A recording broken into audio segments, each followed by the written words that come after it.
बच्चों, आज के क्लास में हम लोग स्टेटमेंट को मतलब असर्टिव सेंटेंस को एक्टिव वॉइस से पैसिव वॉइस में बदलना सीखेंगे। बहुत ही आसान सा तरीका है। ध्यान से देखिए कि किस तरह से हम एक्टिव वॉइस के सेंटेंस को, जो कि स्टेटमेंट होगा, उसे हम पैसिव वॉइस में बदल रहे हैं।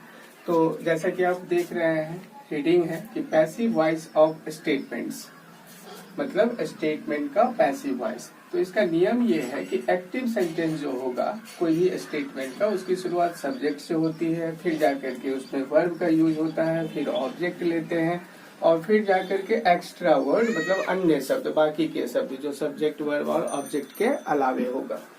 तो इस तरह से हम देखते हैं कि एक्टिव का स्ट्रक्चर हमारे पास आ गया कि सब्जेक्ट है, वर्ब है, ऑब्जेक्ट है और एक्स्ट्रा वर्ड है। तो चलिए हम इसे पैसिव में कैसे बनाएंगे। तो जनरल रूल ये है कि जो एक्टिव का ऑब्जेक्ट होता है इसे हम लोग पैसिव का सब्जेक्ट बना देते हैं।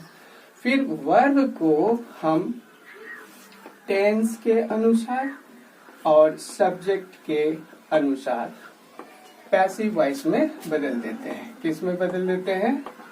पैसिव वॉइस में। इसके बाद एक्टिव का जो सब्जेक्ट होता है इसे हम लोग बाय एजेंट बना देते हैं और लास्ट में एक्स्ट्रा वर्ड को यूज कर लेते हैं। आप चाहें तो एक्स्ट्रा वर्ड को बाय एजेंट से पहले भी यूज कर सकते हैं और बाय एजेंट को एक्स्ट्रा वर्ड के बाद भी। तो चलिए कुछ एग्जांपल्स ले रहे हैं। जैसे कि हमारा पहला एक्टिव सेंटेंस है जो कि एक स्टेटमेंट होगा। इसमें राम है जो वाक्य का सब्जेक्ट है, फिर जाकर के वर्ब है यानी B5 है। B5 से हमें पता चलता है कि वो सिंपल प्रेजेंट टेंस है और उसके बाद सीता यानी ऑब्जेक्ट है। तो अब देखिए सेंटेंस में हमने सब्जेक्ट को कैसे पहचाना कि ये जो वर्ब है, वर्ब हमेशा क्या करेगा? एक्शन करेगा। तो एक्शन को कौन कर रहा है? राम कर रहा है। क्या कर रहा है? तो पढ़ा रहा है। किसको पढ़ा रहा है? तो सीता को पढ़ा रहा है। तो राम पढ़ाने वाला है मतलब काम करने वाला है और सीता पर वो काम होने वाला है। तो राम हमारा सब्जेक्ट है, टीचर्स हमारा वर्ब है और सीता हमारा ऑब्जेक्ट है। इस सेंटेंस में एक्स्ट्रा वर्ड नहीं है। तो चलिए हम इस सेंटेंस को पैसिव कर लेते हैं। जैसा कि रूल कह रहा है कि एक्टिव के ऑब्जेक्ट को पैसिव का सब्जेक्ट बना लेंगे। तो एक्टिव का ऑब्जेक्ट कौन है? सीता। तो चलिए पैसिव वॉइस में हम सीता को पैसिव का सब्जेक्ट बना लेते हैं। इसके बाद हमारा टीचर्स है। तो B5 अगर एक्टिव में होता है तो पैसिव में होता है is R M plus B3, जहां पर इज आर एम को फाइनाइट वर्ड के रूप में यूज करना है, मतलब अकॉर्डिंग टू द सब्जेक्ट। तो पैसिव सेंटेंस का सब्जेक्ट कौन है? Sita. Sita third person singular number में आता है तो इसलिए हम ले लेंगे इज। और आपको टीचर्स को चेंज करना होगा वर्ब के थर्ड फॉर्म में। तो वर्ब का थर्ड फॉर्म क्या होता है? टॉट होता है। टॉट लिख दीजिए। कंप्लीट हो गया। एक्टिव का ऑब्जेक्ट सब्जेक्ट बन गया, वर्ब पैसिव वॉइस में आ गया।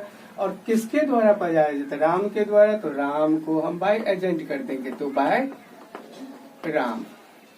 अब चलिए दूसरा सेंटेंस लेते हैं जो कि प्रेजेंट कंटिन्यूअस टेंस पर है, is R M plus B4। लेकिन बनाने का जो प्रोसेस है वो सेम ही होगा, मतलब पैसिव एक्टिव के ऑब्जेक्ट को हम पैसिव का सब्जेक्ट बना देंगे। तो लीजिए सीता। इसके बाद is R M plus B4 यानी यहाँ पर इज प्लस B4 है, इसे पैसिव में चेंज करेंगे तो इज प्लस बीइंग प्लस टाउट आ गया, हमारा सब्जेक्ट आ गया, हमारा वर्ब आ गया पैसिव में। और इसके बाद हम बाय एजेंट के रूप में राम को यूज कर लेंगे। काम किसके द्वारा हो रहा है? राम के द्वारा। चलिए अगला थर्ड सेंटेंस आप देख पा रहे हैं कि ये प्रेजेंट परफेक्ट पर है। आपको वर्ब फॉर्म याद होना चाहिए अकॉर्डिंग टू द टेंस, तभी आप पहचान पाएंगे कि सेंटेंस हमारा किस टेंस में है। तो यहाँ भी हमारा सब्जेक्ट कौन है? राम है। वर्ब कौन है? हैज टॉट है। सीता क्या है? ऑब्जेक्ट है। अब हम इसे पैसिव में करेंगे तो प्रोसेस सेम होगा। एक्टिव का जो ऑब्जेक्ट है वो पैसिव का सब्जेक्ट बनेगा, तो यहाँ भी सीता। इसके बाद हैज प्लस टाउट है। हैज प्लस टॉट का पैसिव होता है हैज बीन प्लस टॉट। तो हैज बीन टाउट और पढ़ा है किसने? तो राम ने। तो अब हम यहाँ पर एजेंट के रूप में बाय राम का यूज कर लेंगे। उम्मीद है आप सीख गए होंगे कि एक्टिव सेंटेंस को पैसिव वॉइस में कैसे बदलते हैं।